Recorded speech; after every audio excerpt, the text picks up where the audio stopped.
পাঠিয়েছিলেন, ও জিবরাইল আমার বন্ধুর কানে খবর দাও, আমার বন্ধু এই দেশের মাটিতে থাকতে পারবে না, আমার বন্ধু এই রক্ত মাখা জমিনের মধ্যে রাখবো না, আমার বন্ধুর দেহ আমার আরশের ডাইন পাশে দাফন করব।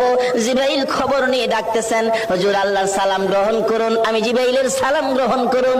আল্লাহর নবী গো, আপনার দেহ মুবারক আল্লাহর আরশের ডাইন পাশে দাফন হবে, আপনি খুশির সহিত কবুল করুন। আমার নবী কোনো কথা কয় না, দুইটা চোখের পানি ঝরঝর করে ছাড়তেছে।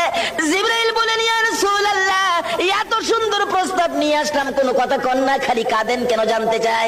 আমার নবী বলেন, জিবরাইল রে, তোমার জন্য খুশির খবর হতে পারে, আমি খুশি হতে পারলাম না। কেন পারলেন না? রে জিবরাইল, আমার দাফন আল্লাহর আরশের ডান পাশে হবে, আমি জানতে চাই আমার গুনাহগার উম্মতের দাফন কই হবে রে? জিবরাইল বলেন, আপনার উম্মতের দাফন এই জমিনের মধ্যে হবে। আমার নবীর কান্না আরো বেড়ে গেছে। জিবরাইল, না না,